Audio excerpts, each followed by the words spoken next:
And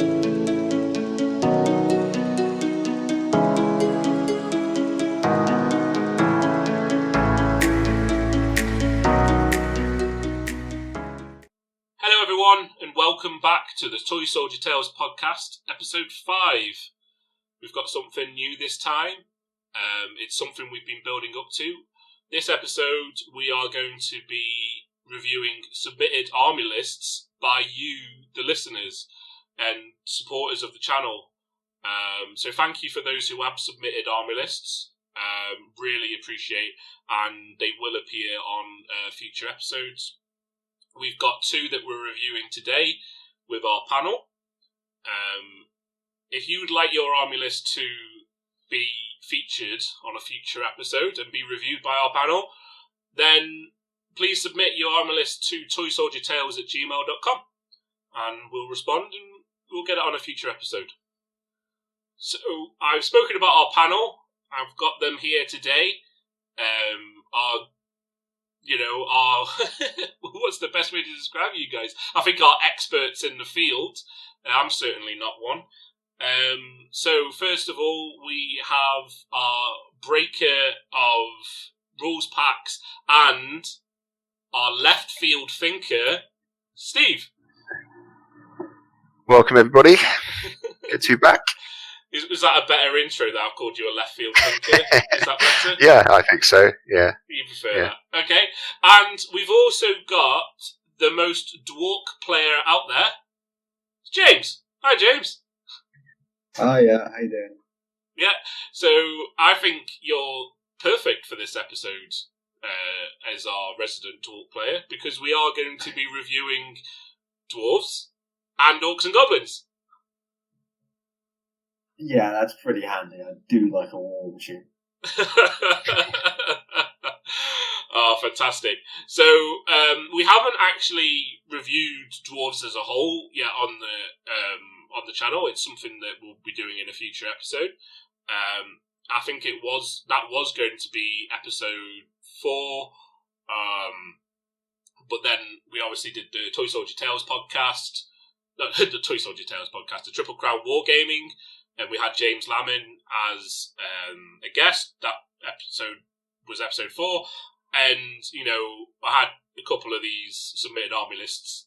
They've been sat in the inbox for a while. So I was like, I want to review them so they don't feel like we're ignoring them.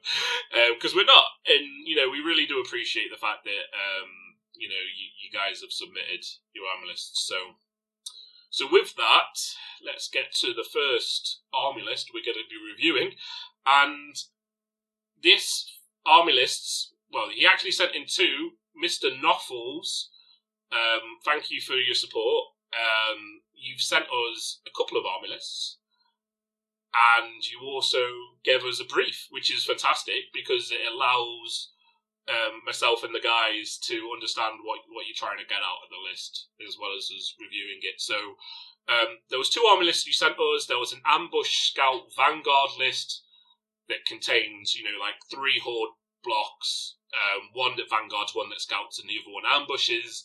There was no war machines, but plenty of gyrocopters. And you also had like a Lord on Shield Bearers. I love a Lord on Shield Bearers.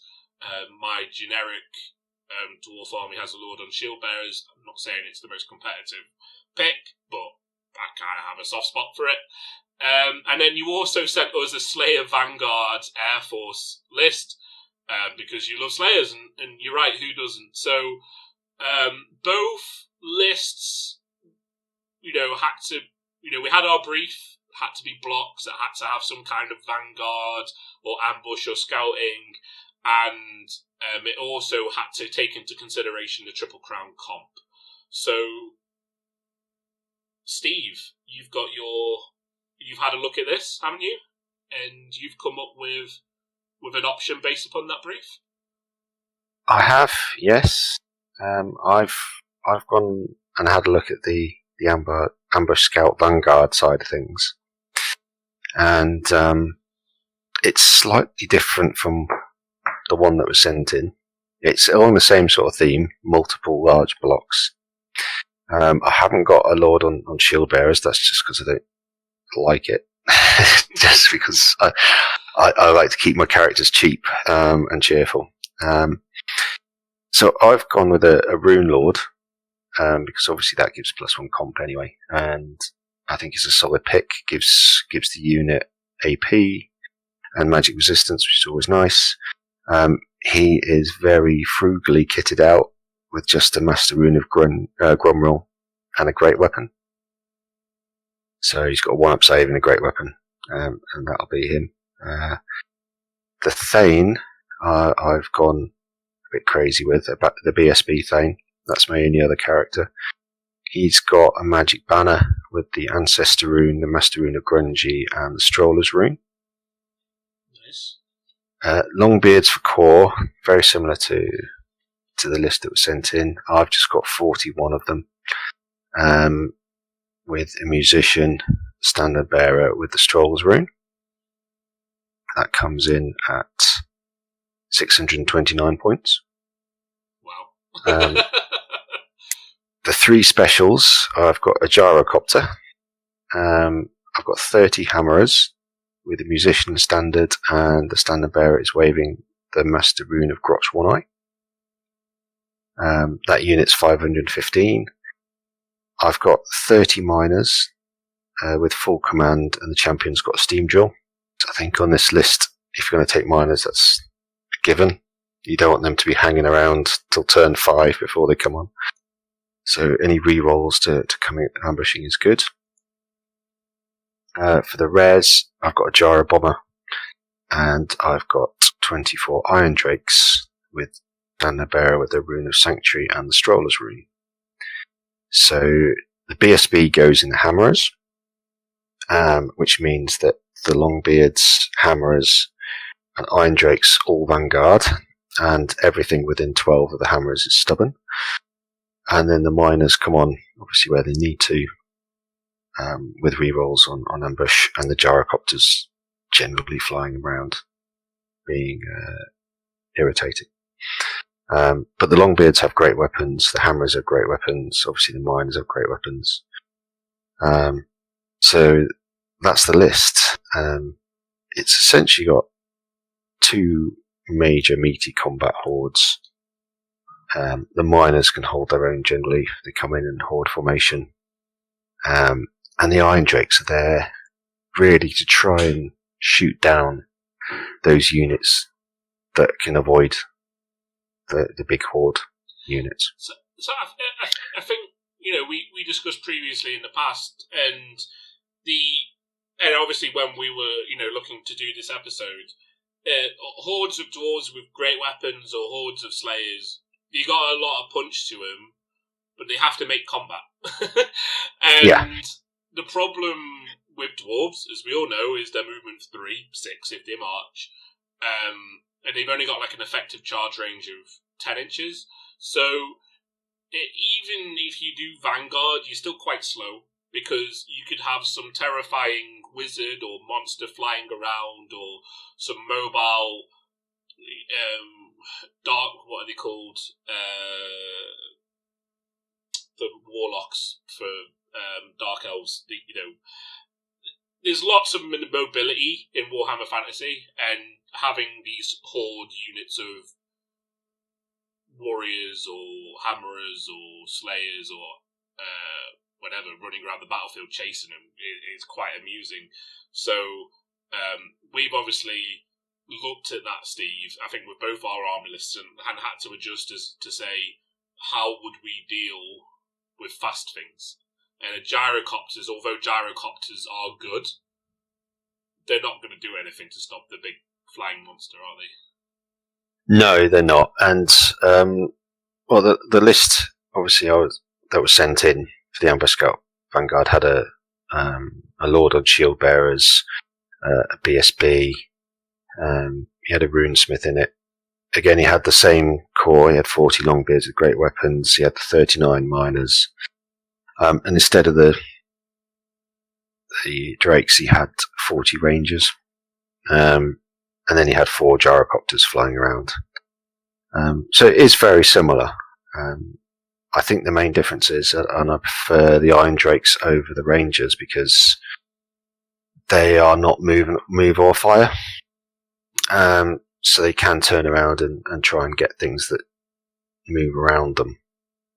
Because dwarfs generally, and I've had a conversation with a few friends of mine around this, it's very hard to catch people if they don't want to be caught with dwarfs. Mm. You're only moving 6, you're only marching 6 inches a turn. So if anything gets past you, it's, unless they want to get caught, it's unlikely that they ever will be. So I think it needs that kind of, if you're not taking artillery, it needs that unit to be able to turn around and shoot things that are trying to get around your battle line. Yeah, we were discussing this for a bit. I remember UK came up at that point. I was just like, it would be great fun to have these huge dwarf woods. If someone just kind of skirts around your side, all you're going to do is swift reform, and then they're going to move again and swift reform. At least you can swift reform and shoot in the face a bit. Yeah, exactly. Yeah. I think the other thing as well, which I hadn't really considered, and I think this is your left field thinking because I haven't seen it and didn't even consider it, is you put Vanguard, the Stroller's Rune, on the Iron Drakes, which I think is kind of inspired because normally you'd get like the runes of slowness on them, which is what I would normally do. There's nothing wrong with that. But I think what your take of putting the Stroller's Rune is quite interesting because you've only got an 18-inch range, but you've got strength 5 guns. So the fact that you can make a Vanguard move of 12 inches, allowing you to do like essentially two it allows you to redeploy. It allows you to get into range for turn 1.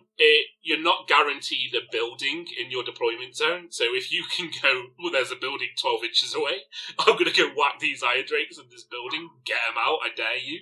It's like, you know, I actually think that's a really good idea, and I don't think many people would actually consider that. But to be honest, I'm surprised you don't see them often. I mean, I get the slowness thing because then the chances are, you know, you've got a chance then of them failing the charge, which you get a stand and shoot at, and then if they do that, you can stand there and shoot them again. So I understand the thinking behind that. I would just rather deploy them so they can shoot first turn, and do it that way. Well, yeah, the whole charge thing is about them, you know, it essentially allows you to get an extra round of shooting off. Yeah? Yeah. But you're doing that anyway in turn 1 if you go first, aren't you? So, yes, you do. And the slowness, you know, it's not guaranteed to make them fail the charge. It makes it more likely, but it's not guaranteed, so it may be a waste.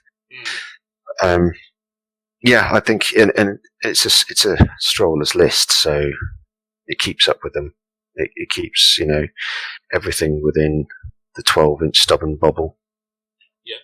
And the Master Arena Grunge on the BSB giving a 5 at ward, I think, to everything within 6 for shooting means at least 2 units are going to get that ward if you're up against a gun line or something like that. I think the 12-inch bubble stubborn is huge because I haven't taken it on my list. I don't know why. Or did I? Oh no, I did. But I because you don't know what the items the units are going to have, and so I was playing Callum Hyham in Triple Crown tournament, and I charged like my unit of White Lions into a unit like 10 Quarrelers, and I was like, right, I'll kill them, and then I'll reform, you know, and you know, face where I need to go, right? But what I did was I charged, I killed all but one. I don't know how with a unit of White Lions, but I did. And then I was like, right, well, you've lost combat by 9 wounds, 2 banners, charge, ranks, you know, you're running, like double 1, right? But he's like, oh no, I'm stubborn leadership 10 with a reroll or whatever. And I was like, why? And he's like, oh, because I'm in this 12-inch stubborn bubble. And I was like, oh no! You know, what that meant was his hammerers then charged my White Lions in the flank. So I was like, oh no, that's not what you want. So it was, The 12-inch stubborn bubble is massive. I honestly think that ban it's virtually an auto take. Not saying all the time it's an auto take, but I think it's one of the best things in the army book. And I have to now assume every time I face dwarves that unit I'm gonna if he's got everything within 12 inches of that banner, whether it be on his hammerers or whether it be on his BSB, I've got to be careful that unit may be stubborn with a reroll. Yeah, when someone's really measuring everything out to be exactly 12 inches from their BSB, you'll be fine. Had it go on a unit of hammerers? Hammerers, or because hammerers can take up to 75 points of magical banner. You see, they can. Yeah, the only unit in the army book that can, like the other units that can take magical banners, I think it's up to 50 points, but hammerers can take 75 points. And that banner is my question. 75 why points. hammerers? Is that why, or do you think they're better than ironbreakers? I think they're the same points as an ironbreaker. I think you have to pay an extra point for the shield. The main hammers are good because you get 2 attacks at strength 6, I believe. Strength 4 with a great weapon. But when you hit them back, they're striking last because they've got a great weapon, and because they've only got heavy armor and a shield. If you pay the extra points for a shield, they've only got a 5-up armor save. So anything half decent hitting them back is going to carve through them before they have a chance to attack. Whether it's Chaos Warriors with halberds or whether it's White Lions with great weapons, they're going to chew them up before they get to a chance to attack. However, so Ironbreakers, you could argue, are better because their strength 4, they've got a 3-up armor save in combat. They have a 5+ parry, 5-up parry for in all directions, whether it be the flank, the rear, or the front. I believe. Oh no, that's if Oh no, sorry. It gets a 5-up parry save. If you put a character with an Oathstone in there, then that's it. They always get the 5-up parry, don't they? And if they've got a character in there and an Oathstone, which is quite cheap, they get their parry to the flanks and rear as well. So that unit is hard to shift, but the hammerers can pour out the damage if you've got a big enough unit of them and the stubborn banner on them. But the main reason to take them is so you can put the stubborn banner on them, on that unit, rather than on the BSB. Because will just kill the BSB. That was my key question. Because a BSB, what can you give them? Cromwell armor and a shield.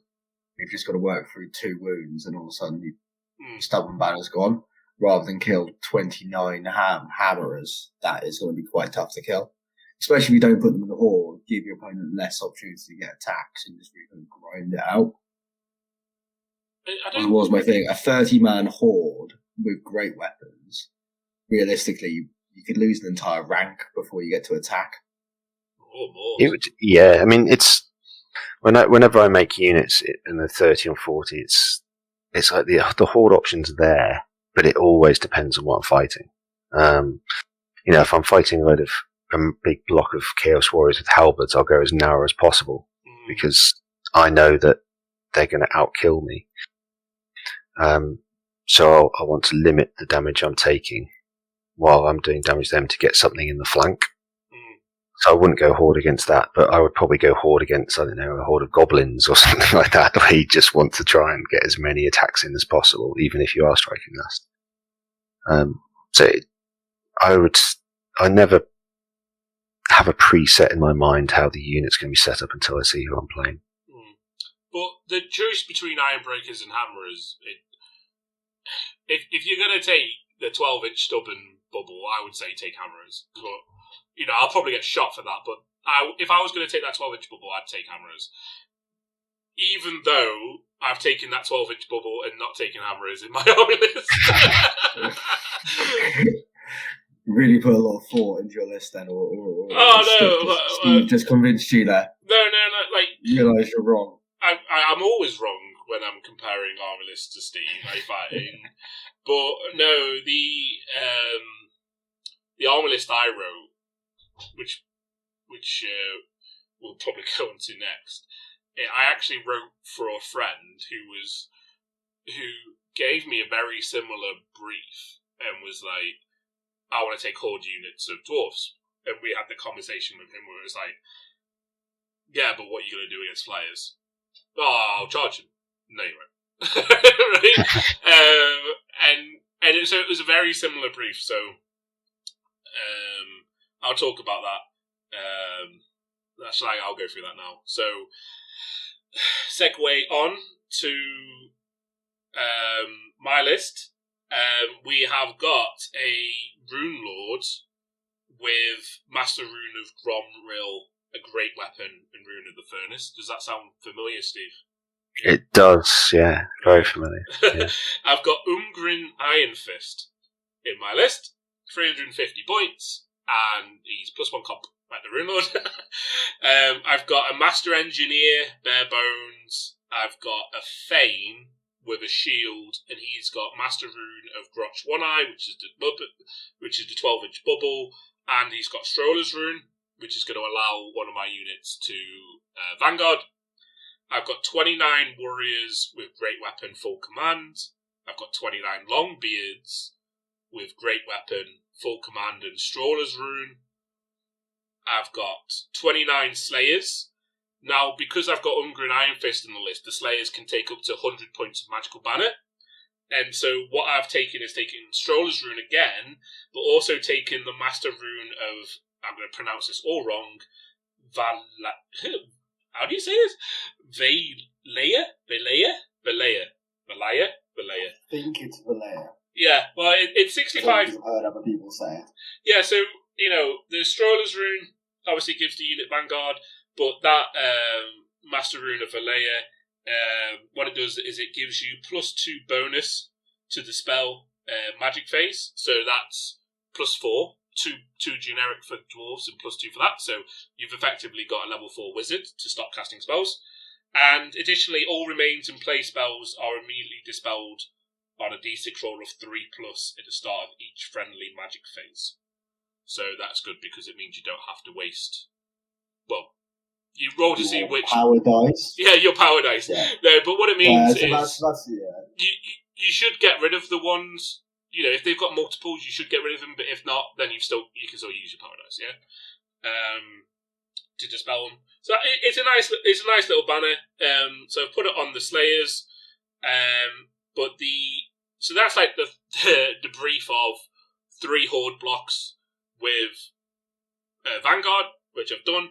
But then I was like, right, well, how do I deal with flyers? So we've got a cannon with Rune of Forging, a Grudge Thrower with Rune of Burning, a Gyrocopter, and an Organ Gun with Rune of Accuracy. So the Runesmith goes on the Organ Gun, which makes the Organ Gun effectively Ballista Skill 5, and you get to re-roll one of your misfires. So that's comes out at +8. So the hordes aren't as big, but you've got shooting to take out flyers, and it comes out as +8. So, what are your guys' thoughts on that? I don't know if I'm a fan of the banner for later.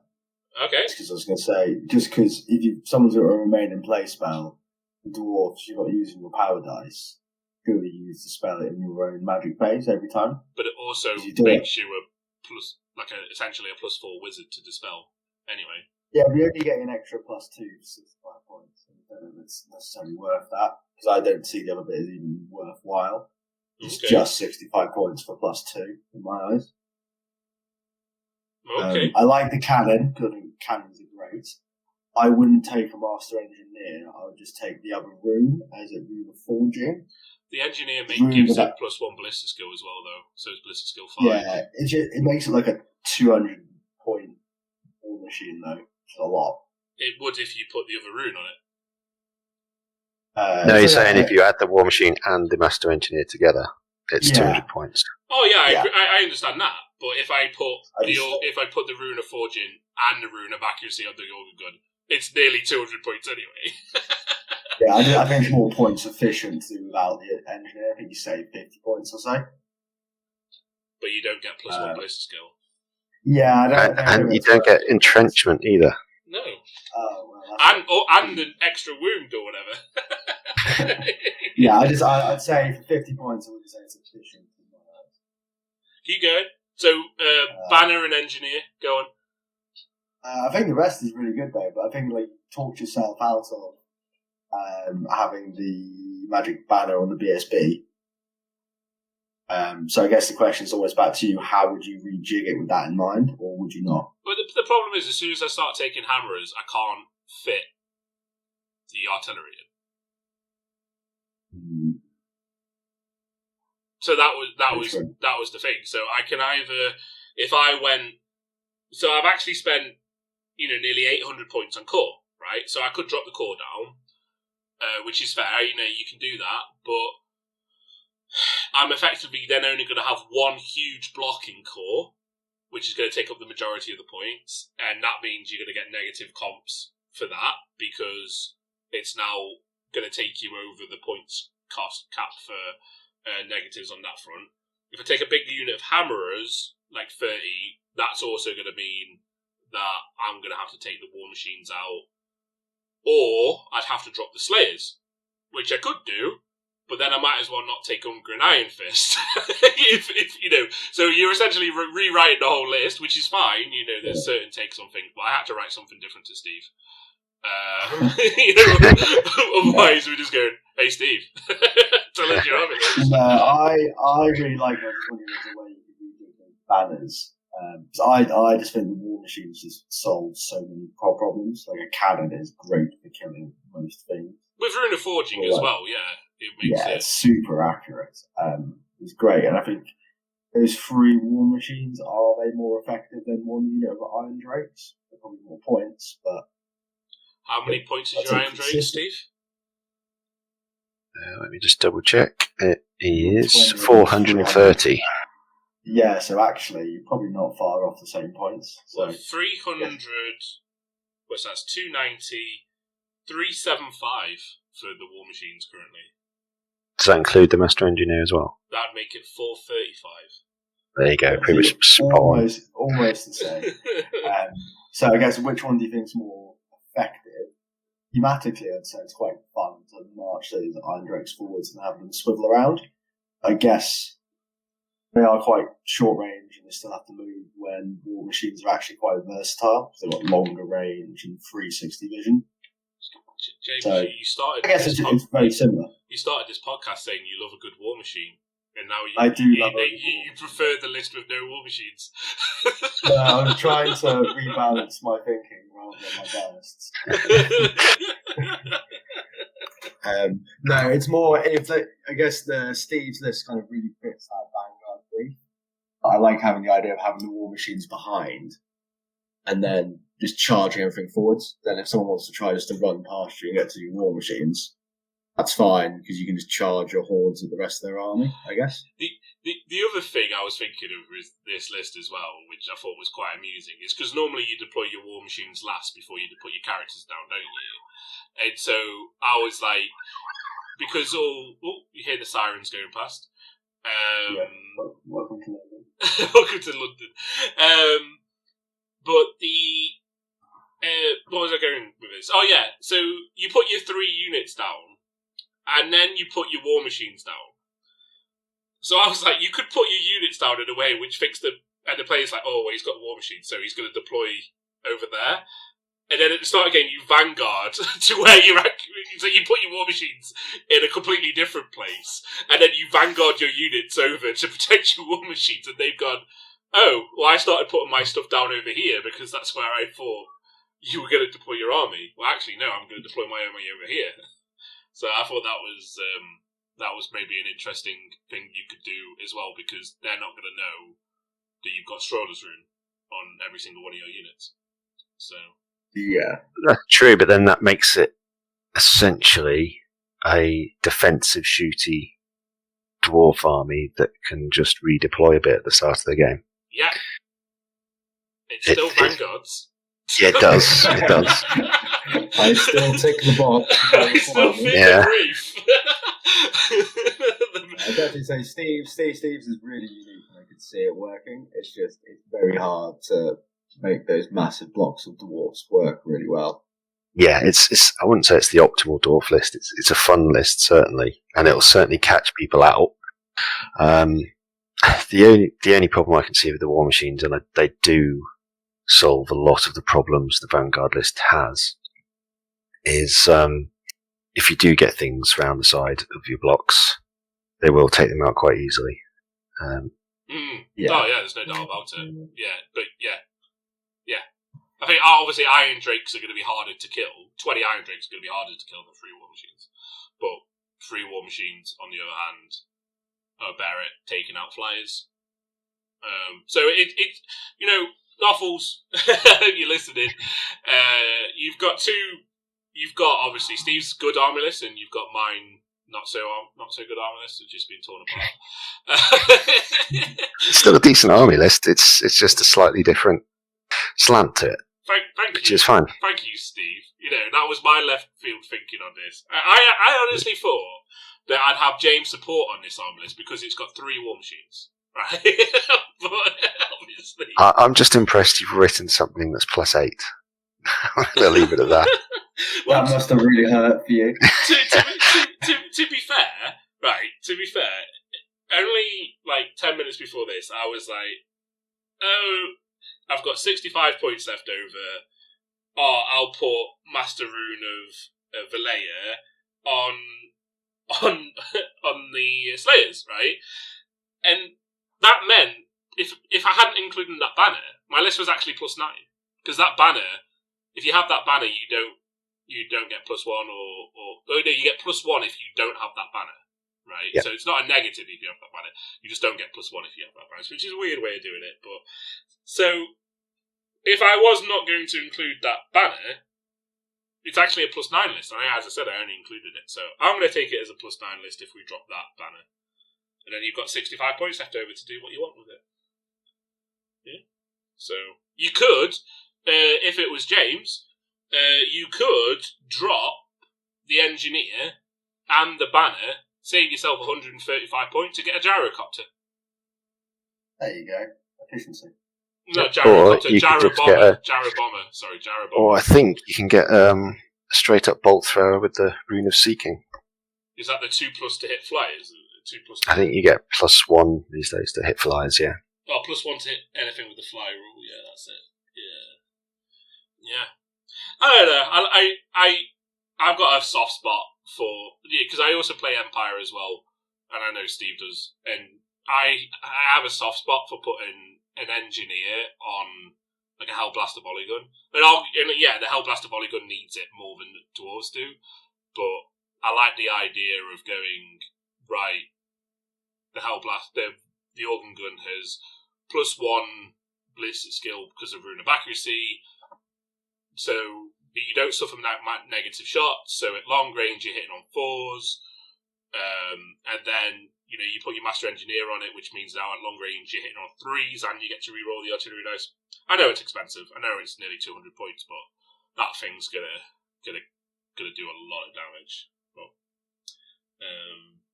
But hey, +8, +9, that's quite good for me. I'll take that. So, Nuffles, if you're listening, I hope you like both the army lists. I'm not going to put the army list we're going to discuss down in the description, because my description only has a maximum of, I think it's 1,000 characters.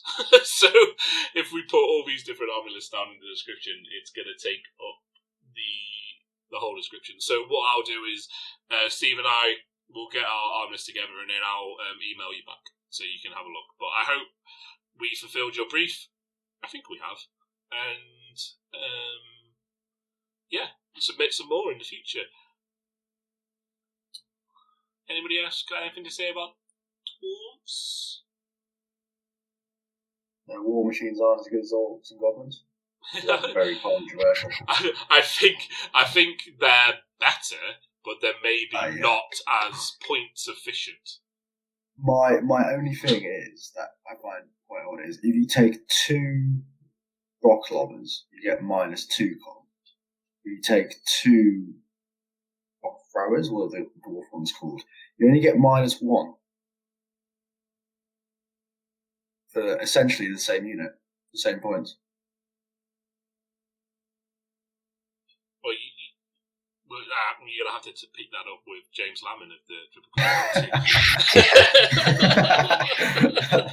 Left you speechless for a moment then. Oh no, I was just thinking. I was like, well, I had a thought about why that would be, and then I was thinking, well, yours are rare choices, theirs are special choices, and I think probably the reason why is because stone throwers in a dwarf list aren't an auto include, especially two of them.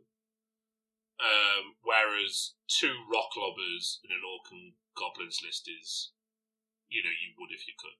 Yeah. Oh, I'm feeling very uneasy at this moment in time.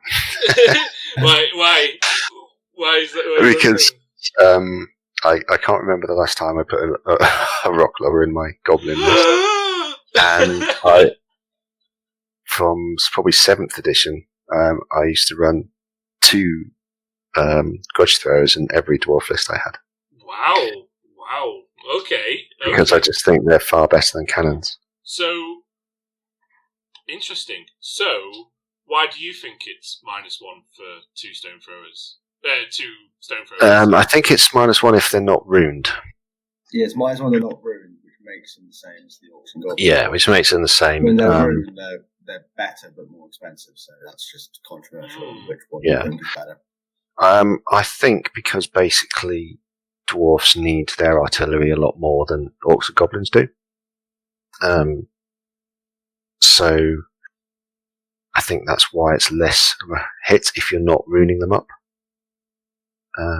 That would be my thinking anyway.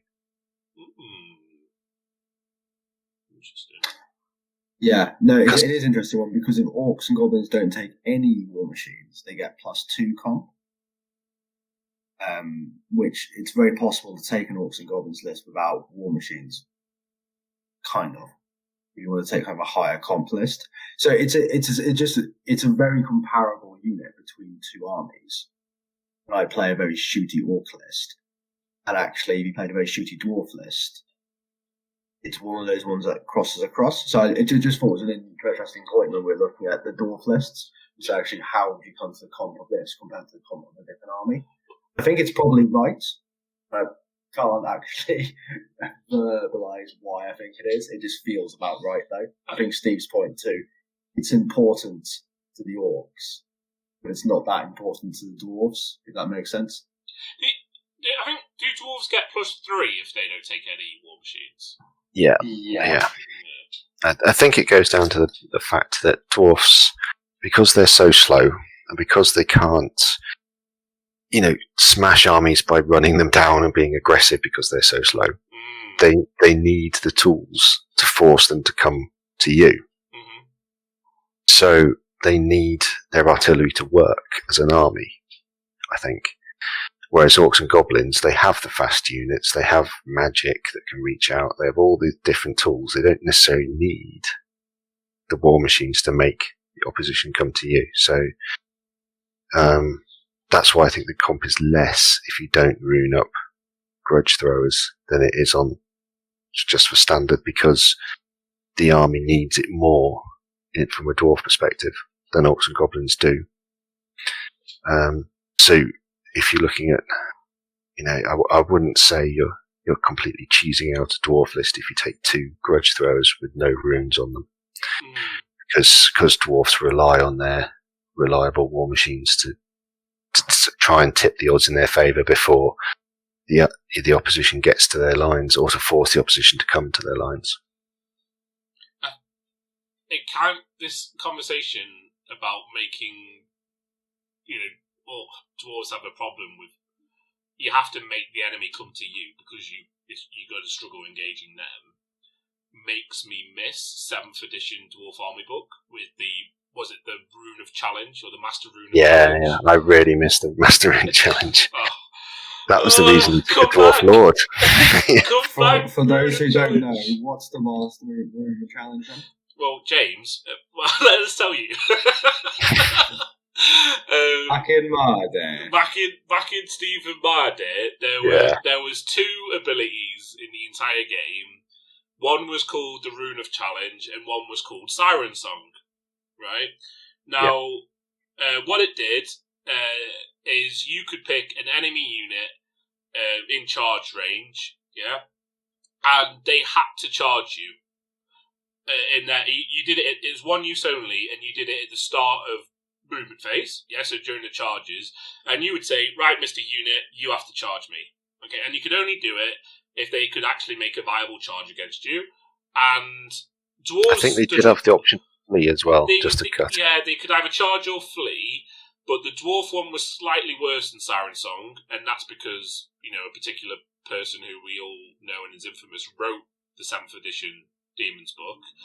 The Siren Song affected units that was immune to psychology, but the Master Rune of Challenge, or the Rune of Challenge, whatever you call it, that didn't affect units that were immune to psychology. So what you would do, and Steve's probably going to tell us an example of when he's done this, is you'd have a unit with a tanky, hitty dwarf lord in there, and then you would move it up, and then you'd go, right, at the start of your turn, charge me or flee. Yeah? So it was a way of getting your lord into combat. Yeah, against what it wanted to be in combat against. So the main targets were things like dragon riders and things like that, which would have difficulty. You would have difficulty tying down, or big blocks of cavalry or something you wanted to tie down on your big stubborn block with a big killy dwarf lord in it. Yeah, it's the same. I used to do this the same tactic with my demons in 7th edition. I take a unit of demonettes with Siren Song, and I'd run them forward. I'd position a unit ready to flank charge whatever went into them, because I knew they wouldn't run because they're demons. And I'd go, right, Mr. Lord on Dragon. I think I did it against the Karl Franz on Dragon, 2 steam tanks, 3 cannons armor list. I went, right, Karl Franz on Dragon. You have to either flee off the board, or you're going to have to charge this unit of demonettes. Right, I'll charge the unit of demonettes. In he goes. Because back in 7th, it wasn't random charges. It was just a 20-inch charge, wasn't it, Steve, for someone on a dragon? Yeah, I think so, yeah. So you only had to be within 20 inches of them. Then you go, right, charge me. Yeah, charge in. And then I've got a unit ready to flank him. Or, my Bloodthirster or whatever, ready to flank him. So for demons, obviously, they didn't need it. They were overpowered enough. But for dwarves, and I think one of the reasons they maybe took it out, because you're kind of forcing your opponent to do something they don't want to do.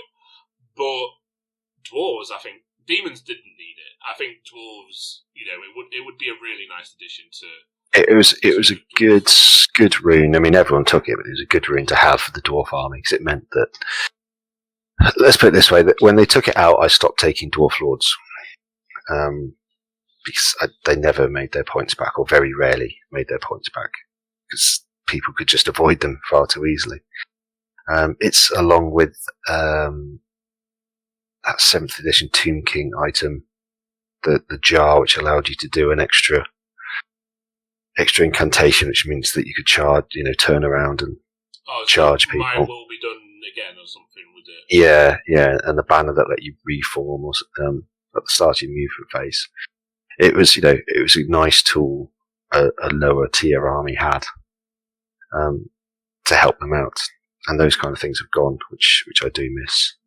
I think they sound fun and cool, but they also, for lack of a better word, just sound like pure cheese as well. I think the demon you just have to. The demon one was, yeah. For sure. You have to do this, and there's nothing you can do against it. It sounds a little bit anti-fun, so kind of quite happy they got rid of things like that. It's alright, they brought in a certain high elf banner to replace things like that. They just really moved the cheese to a different army. Yeah. Well, I feel like they attempted to, they just didn't do it quite right, did they? Yeah, like I said, I can understand why they took it out, because it's you're forcing your opponent to do something they don't want to do. Yeah. And you've got to remember, it only affected half, I would say, of the armies out there, because it didn't affect immune psychology. So vampires, no Tomb Kings, no demons, nothing with frenzy. Yeah, nothing with stupidity. Yeah. all that kind of stuff. That was the dwarf one. Affected. Yeah, the dwarf one didn't affect any of those stuff, but the demon one did. And the demon one was the same amount of points, which is why the demon one was broken. But the dwarf one, I had it a few times because I played demons, I played vampires in 7th, all the top tier armies, and then I'd play dwarves and they'd go, "I want to use this." I'm like, "I'm sorry," because all my armies are immune psychology or frenzied or undead. So I think the fact that the dwarf one didn't affect units immune psychology was it was still amazingly good. Yeah, it was good. Yeah, but it gave dwarfs a little bit of extra thing that they could catch people. I mean, when they took that away, and they nerfed the anvil really badly as well. Oh yeah, they nerfed the anvil because of how they changed bound spells. I feel. Well, the anvil used to have an effect which allowed you to do an extra move. Yeah, and you just had to roll a dice, didn't you? You just had to roll a 3 up or 4 up or whatever, and it worked, didn't it? Yeah. And it means you could move 6 and then charge. Which made them that little bit more mobile, which was good. Or you could, with miners, they could come on and then charge. And they nerfed that. They turned it into bound spells and made the bound spells awful, which it kind of moved dwarfs from being the possibility of being a competitive, fighty, aggressive army to much more of a defensive, shooty army, I think. I mean, you can still have the fun builds, but from a pure competitive point of view, I think dwarves are better with a bit of everything. Yep, well, again, I hope all our dwarf players got a little bit of a history lesson and also some tips and advice on building your dwarf armor list.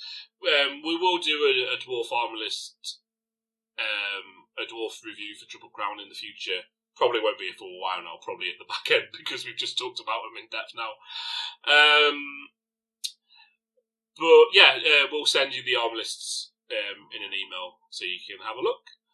And thanks for submitting.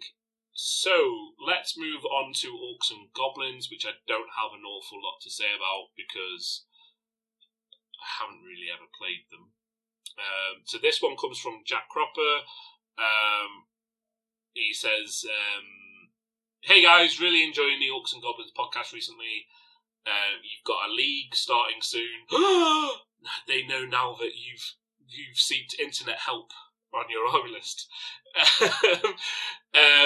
But you really liked the idea of James's style of play in his army lists.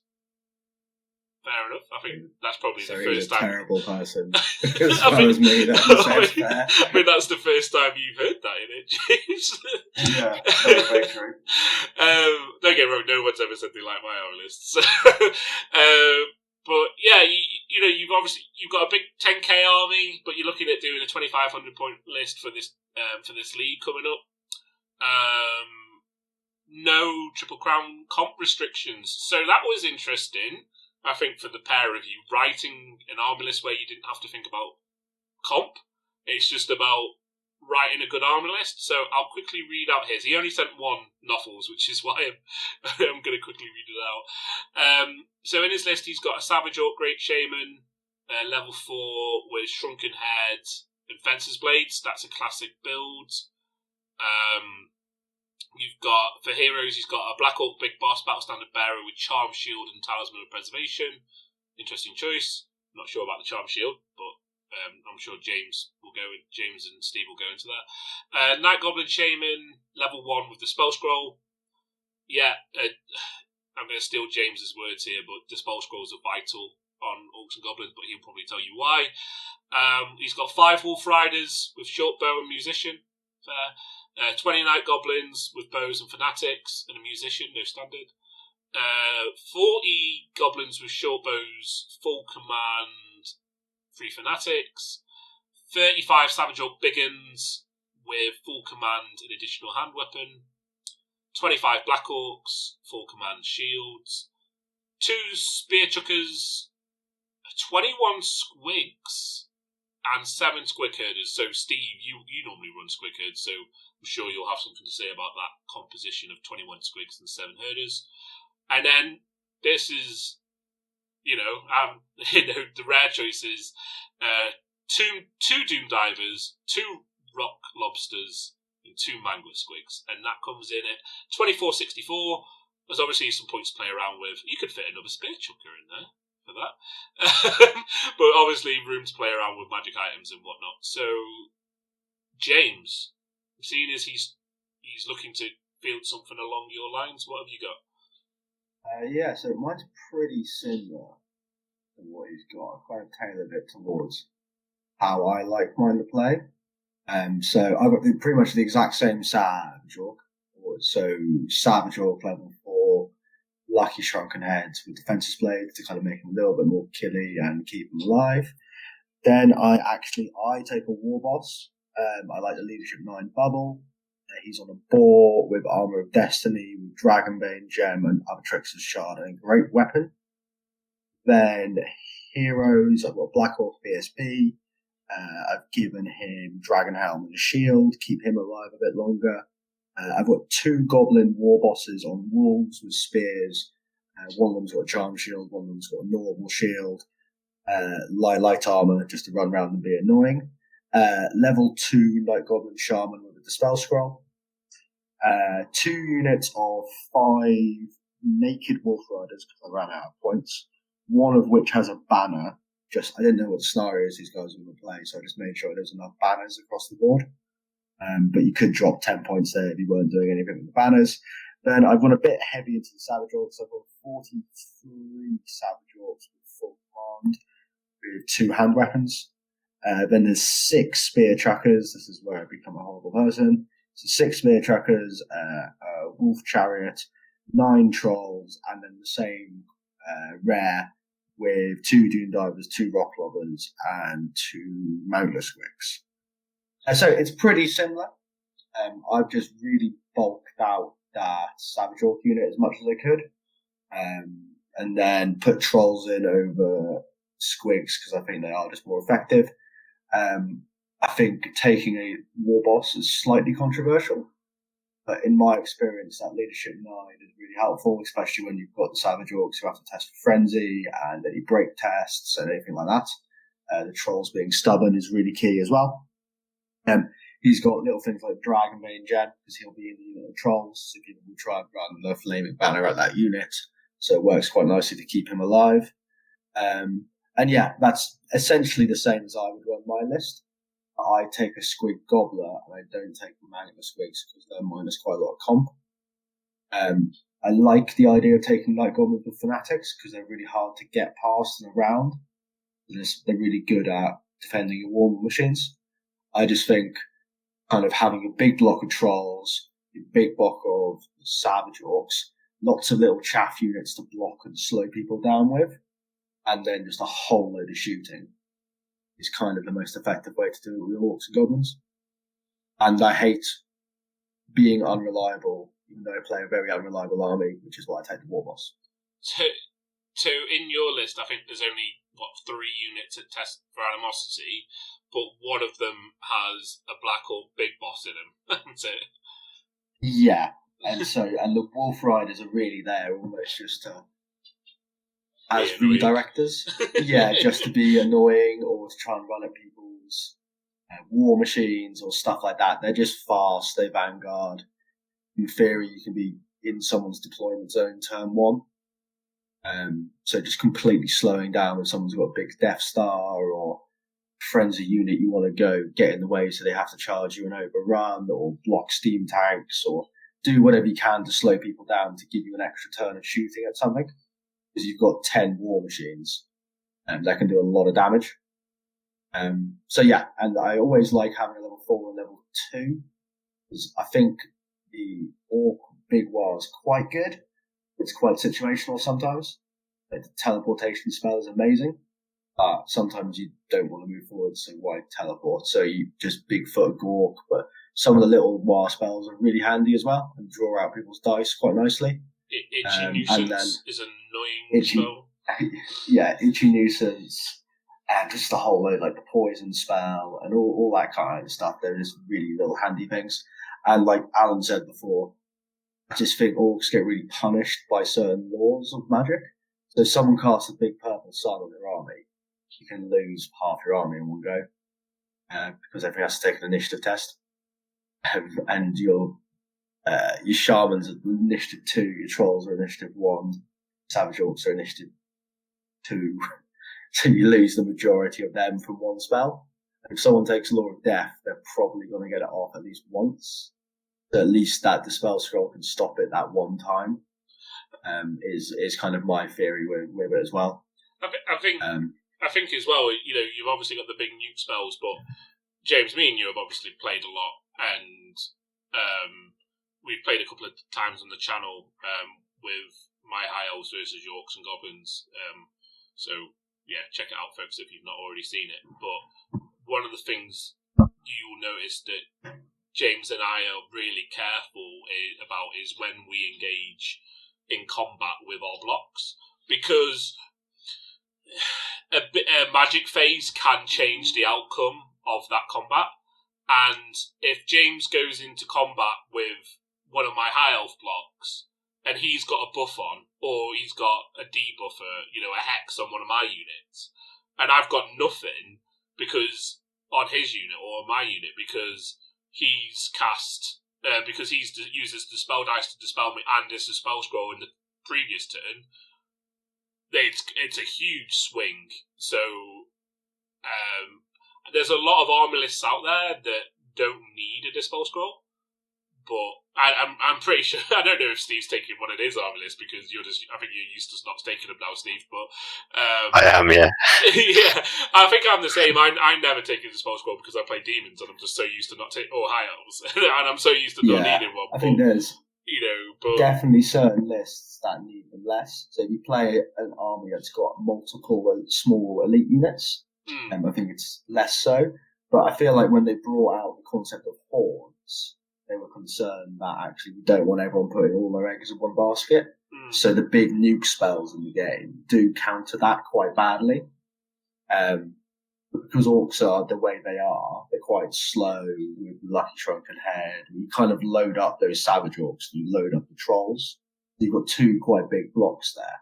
So you are susceptible to that big spell. So it's just for 25 points, it's a pretty good counter. So I can't leave home without one. That's fair enough. What's your thoughts on James's list, Steve? I think it's very solid. I agree. I think the stronger orcs and goblins list are war machine heavy. It's kept to the theme of the list. I think it's a very strong list. I mean, I would take certain few different things, but that's just my preference. I don't think they're particularly stronger in any way. It's just my preference. But I think James's list is very good. What's your thoughts on the war boss? Because I know in your list you didn't take a war boss, so I'm putting quite a lot of points in there just to get an improved leadership and kind of a... Yeah, I always, if I'm going to do that, I just put the Banner of Discipline on the BSB. I can't remember if Savage Orc Big Guns can take a magic banner. I don't think they can. They can't, which is... No, so I have been known to just put it on the BSB. I know it makes them a bit vulnerable, but generally you only need that Leadership 9 to stop them running off before you need to. Once they're in combat, if they're not winning by a lot, then you're probably going to lose the unit anyway. So that's my thinking behind it. But I tend to run goblins more than orcs, so I'm used to Leadership 7 and Leadership 8 generals anyway. So you can mitigate that a lot with the units you take. So you've probably got a lot more experience in running trolls and things where you need to take leadership tests with than I do. Yeah, no, it's an interesting point, because I may have looked away from the Banner of Discipline because it's comped in Triple Crown. Because it's not comped here, you could take a higher risk approach, which is different to how I want to play. You could simply drop the war boss, put the banner of discipline on the Black Orc BSB. Just hope people don't poke him down. He's toughness 5, so he should last a bit. And then just keep the orcs within 12 inches of the banner and the general. Sorry, keep the trolls within 12 inches of the banner and the general, and you have a 9 rerolling from stupidity and stubborn. So you should be pretty good there. But it means there's no one leading the trolls. So if they ever charge off more than 12 inches away, you're down to a troll leadership of, I think it's 4 off the top of my head, which can be pretty devastating. So it's a high risk strategy. I've tried to be a little bit more risk averse, but maybe I've gone too far. But I've also had some disasters where trolls have walked off, or I failed a frenzied test. So that's why I've tried to mitigate that as much as possible, because I feel like the rest of the army can hold its own as long as it doesn't shoot itself in the foot. Yeah, so I'm trying to make sure they don't just kill themselves, basically. No, I totally get that, and to be honest, it's the reason I don't take trolls. I've taken it in my list, but I'll explain why. But generally, I don't, just because I don't like the fact that you have to babysit them. So all of a sudden, a cheap unit becomes quite expensive because I've got to put a lord in there. I still think that 10 trolls with a lord it figures out 550 points, and they're very killy. I think the other thing you're missing is you're not missing it, because I know you know it, James, because you're the one who told me about it. But the fact that you've got the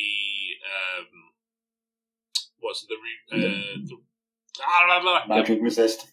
No, the magic resist on the BSB can be quite good as well. That's the only thing I was thinking about. I was thinking about the reroll successful ward saves item on your lord.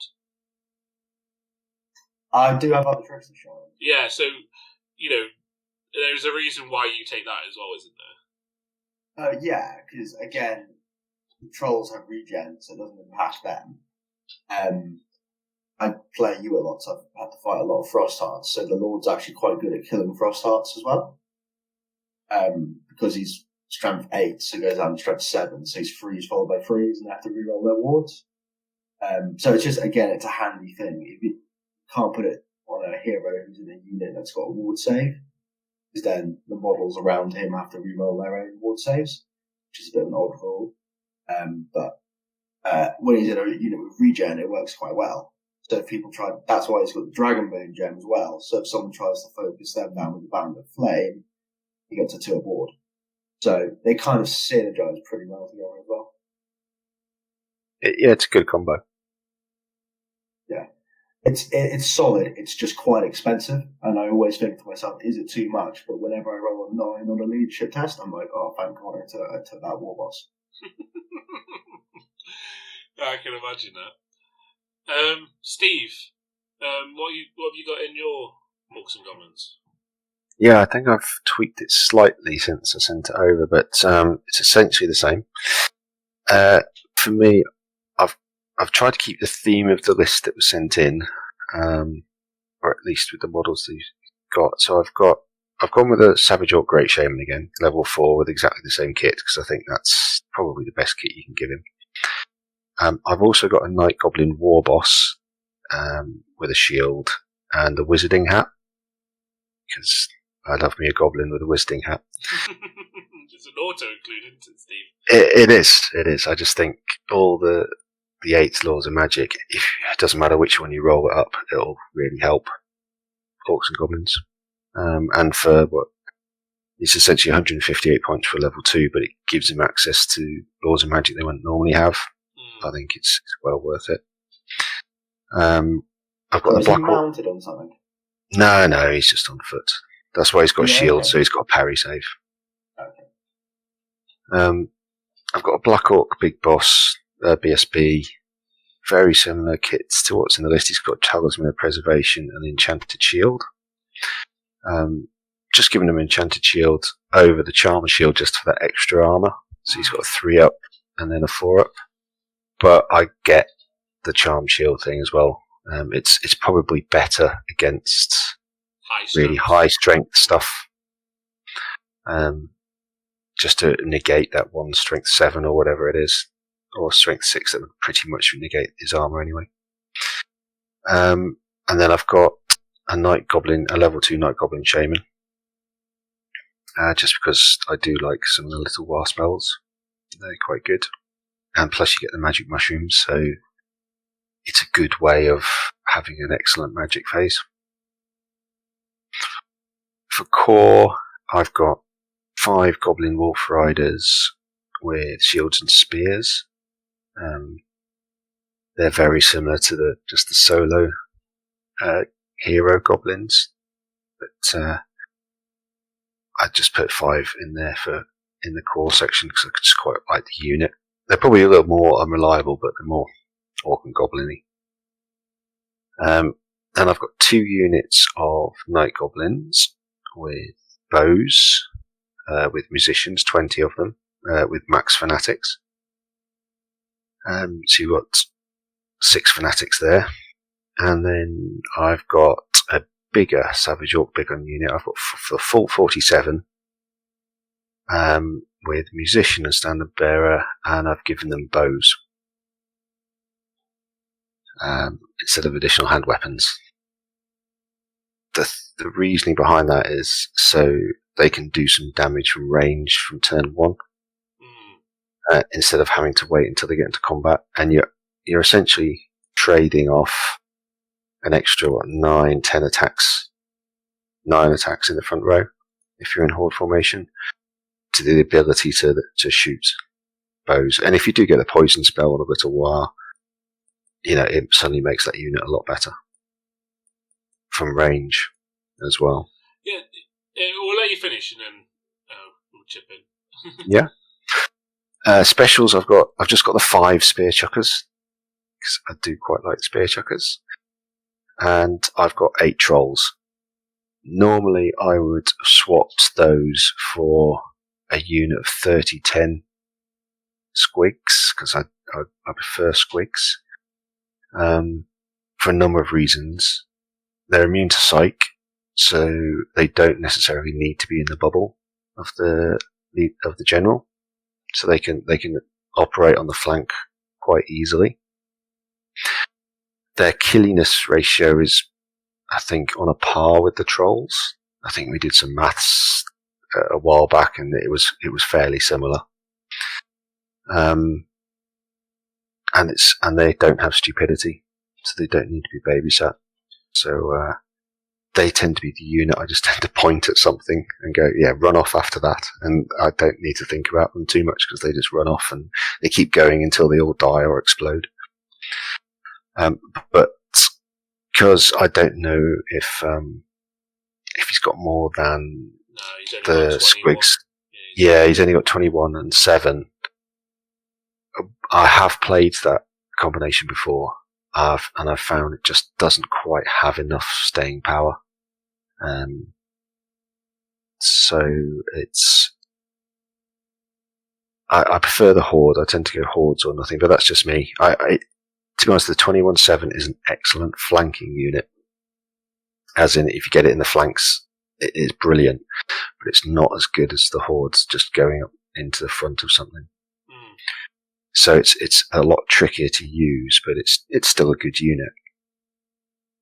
So I've gone for the trolls. They're basically going to sit right next to the Savage Orc Big Guns and hope they stay in leadership bubble range. And then the rare, I've gone exactly the same as what we had. I've got 2 Doom Divers, 2 Rock Lobbers, and 2 Mangler Squigs. Because Mangler Squigs are awesome against armies that can't deal with them. Armies that can't shoot. Yeah, or they distract. I mean, they're 65 points, and if you're aiming cannons at them, because that's essentially the only ranged thing that can reliably kill them, because they're -1 to hit and everything from range, toughness 4. So a lot of your usual ballistic skill stuff, probably you'll take a few turns to polish them off. Then they're great, and he's up against Lizardmen, which they're probably good against. Oh yeah, Lizardmen will be really good against. VCs, he'll cause some havoc against VCs with them. Bretonians, they're awesome against. So there's quite a few armies there which Mangler's good to work. And I don't need to say anything about the Rock Lobbers and Doom Divers. They do exactly what they say on the tin, don't they? Yeah. I think Mangler Squigs, I agree, they're awesome. I've always found a way of dealing with them, but that's because I play High Elves. But James, I remember we went to a Triple Crown once and you took Mangler Squigs and you had an interesting experience against a High Elf army, didn't you, with them? Oh, yeah. You completely outplayed me at the moment. It's probably my lack of understanding of the High Elf spells at the time. They have the spell that lets you move a unit walk between worlds and become ethereal.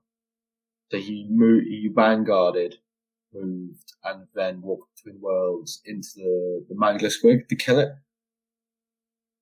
I thought it was very well played. Well, I didn't know it was a thing he could do, so he tricked me without me really knowing. But yeah, no, I completely agree. I think Mangler Squigs are amazing, and they're really fun as well. If someone's got like a unit of Warhounds or something like that, they can be relatively easy to deal with. I played someone before where they vanguarded and then just marched the Warhounds straight into it first turn, so it died before it moved. That does happen, but then someone still has to do something to deal with it, so it works well. No, I really like Steve's list. I think it's really similar. I think it's very similar, but I would like the Night Goblin inclusions. Those fanatics to get around are really difficult. I don't think you said you had a spell scroll. No. So I feel like you've got to find 25 points somewhere for a spell scroll. And then I think having a couple of cowboy hero goblins running around on wolves is probably better in my eyes than the unit of Wolf Riders, just because it's just less animosity tests and they're quite solid little buggers, to be honest, with their toughness 4 and they can be hard to catch and stuff. But I think, to Steve's point, if you put the Banner of Discipline in the BSB and then you keep the trolls close by, you should free up the points of the war boss. So I think that's the key difference between both our lists. He hasn't got Standard of Discipline, have you? You've got No, I've got to keep him alive. I mean, I'm quite happy at Leadership 8 reroll. I know the odd game it's going to bite you, but but I think that's fine. The key difference is you've committed to that. I don't need this war boss, which saves you 220 odd points. And I've played about that before. I have, if you want to go even more extreme, you could drop the Black Hawk BSB and take a Goblin with the Poison Banner to make your arrows really effective. Yeah, that was a consideration, and that is definitely a possibility. And I think it's a very good choice because then if you get the poison spell, the arrows become poison on a 5-up, which is even better. The only reason I didn't do that is because I kept it more towards the list that was sent in.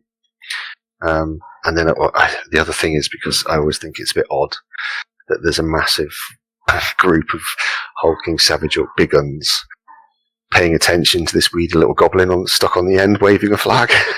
Hey, he's got presents. Yes. Look how big his flag is. I think it's the bows versus additional hand weapons is an interesting topic as well. I think, James, you've tried both, haven't you? I think, well, we'll get to that in a second, but the last time I saw Savage Orcs Biggins with bows was at Triple Crown, and apologies, I can't remember your name, but you took 72 Savage Orc Biggins with bows. And did he have the Poison Banner in there, James? Yeah, the Poison Banner, they had all sorts in there. They took him 14 wide when they were volley firing, they got so many shots. And you don't want to charge it either, because it's Savage Oak Brigands. Yeah, so it's such a tough unit. And I tried doing a variance of that, where I took 48 of them. But I found people just don't run directly at you. You quite often don't get that, so James, that's James's little doggy, for everyone. Yeah. Want some attention. Yeah, I just found that he never really got off that massive super shot that I was kind of hoping for, because people just didn't just kind of let it happen. Yeah. But I found, and that's why I subbed them out for two-hand weapons, because I find quite often a lot of people, that one big decisive combat and an extra 8 or 9 strength 5 attacks in combat can be really effective. When I feel like I've got enough shooting with my 10 war machines or so. But again, I think it's just sort of, that's how I found it, and maybe I could position better and use the bows more effectively. But I found maybe I've resorted back to the thing I find more reliable, which is that combat power. Yeah, I understand that. My thoughts were, with that list, if you come up against something with a lot of directors, or something that can, easily lead your frenzy troops by the nose for a few turns, the Savage Orcs are going to have to do that if they've got additional hand weapons, because they need to get into combat to do anything. Whereas if they've got bows, they can quite happily sit back if need be and just take out light units or do a little bit of damage here and there, knowing that if the opponent wants a big win, they're going to have to come and take on that unit. They don't have to necessarily go looking for it, if that makes sense.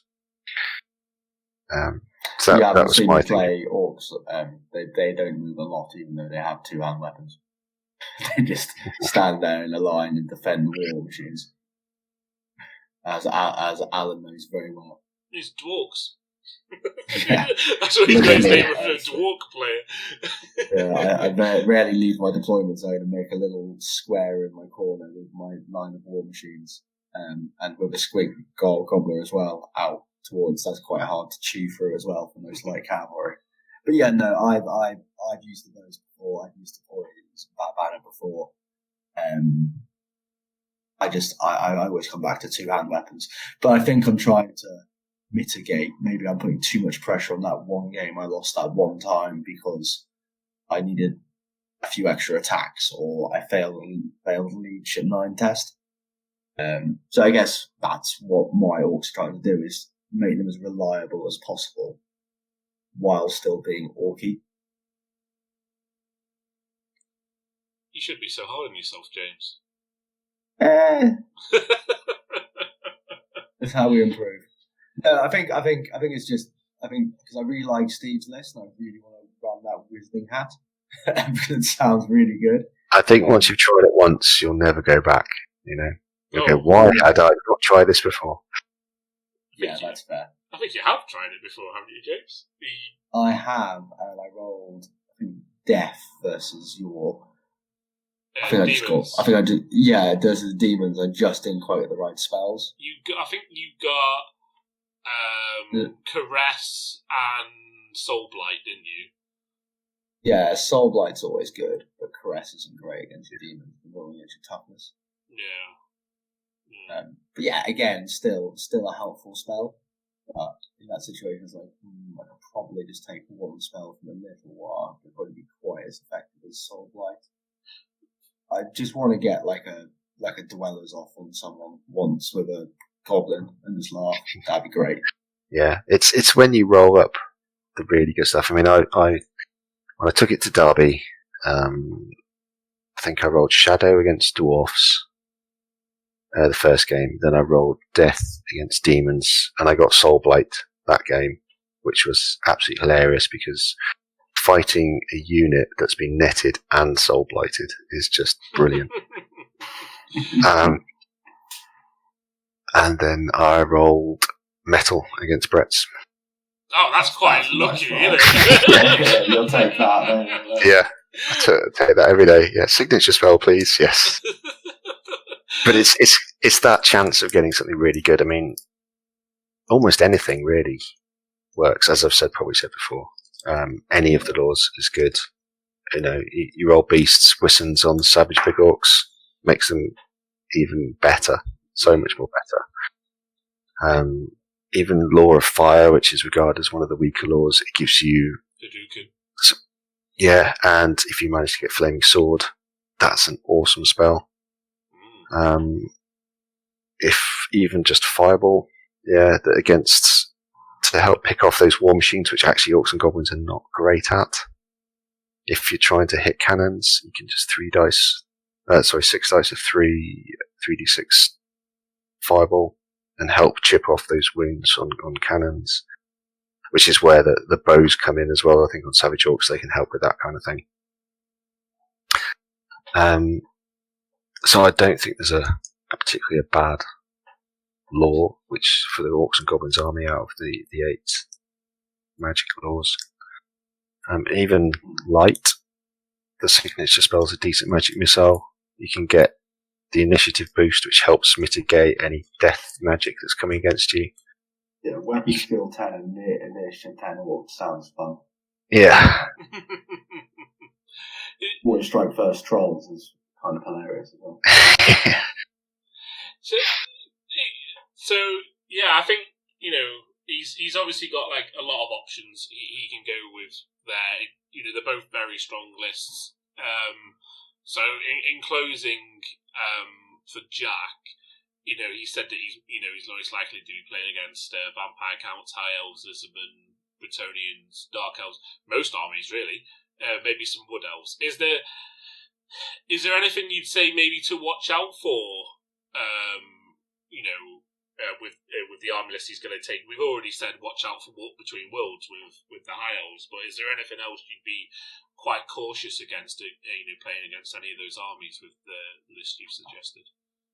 Yeah, we kind of mentioned it already, but if someone casts Purple Sun, they could in theory kill the majority of your army, so no matter how much you want to stop a spell, the rule of thumb for me is you just save that spell scroll for a Purple Sun, and vice versa. If they've got death magic, watch out. Yeah, if they've got death magic, or that's a massive watch out. And just a really silly one: if you've got war machines, just predict chameleon skinks. So just spread out your vanguarding units and stuff like that. And if you've got lots of vanguarding, and you don't mind fleeing if someone charges you first turn or whatever it is. I find it's quite a good tactic to vanguard directly at someone's vanguard. Then they can't really move because they can't get within 12 inches of your vanguard unit. We didn't mention that with the dwarves and their ability to vanguard, but you're spending a lot of points to vanguard if someone vanguards before you, and then basically blocks your units from vanguarding. Yeah, that's one of the reasons I don't like the Dwarf Vanguard list. It's quite easy. If you lose the roll off and suddenly you've got a unit in the middle of the board which you can't go within 12 of, it kind of crushes your entire army theme. Which is why my defensive tactic of Vanguard, where I just move in my own deployment zone, works. Yeah. If you're doing that, you may as well just deploy properly in the first place. Oh, but then they know where you're going to deploy, James. Come on. Yeah, that's fine. I'm going to be in the left corner. No, I'm going to be in the right corner. Fooled you. I'm going to be in the left corner because I like having my dice in the right corner because I'm right-handed. That's as simple as I get. I'm going to have to check the battle reports and double check that. But what's your thoughts, Steve? Anything you should be watching out for with any of them? Nothing really springs to mind. I mean, the fast lists all cause problems. Like a Dark Elf fast list or something? Dark Elf fast list, anything that's got lots of flyers. For example, the VCs have got double Terrorgeists. That could be a big issue. Mainly because you're relying really on your grudge throwers to kill them off before they start screaming your army off. Especially if you're only leadership aides. Yeah, makes a big difference. Yeah, I think Terrorgeist list you can kind of shoot it down. I think it's tricky because even if you've got 6 chuckers, even if they've moved into scream range turn 1, so you're hitting on 4s. That means you're only hitting 1 Terrorgeist with 3 of them on average, and then you're only wounding them on 4s. So it's unlikely all those chuckers will kill one. But it might get it down to like 3 wounds, but then you've still got to knock off the remaining wounds. I mean, Doom Divers are only D6 hits, and they're wounding them on 5s. So they're only really on average going to knock off 1 or 2 wounds tops, and that's assuming they hit. So really you're looking at the Grudge Thrower strength 9. I think the stats say you should comfortably kill 1 a turn. If you fired everything. Yeah, if you fired everything at it, but then the rest of the army's running at you and is being relatively untouched. So that list, I think, causes problems.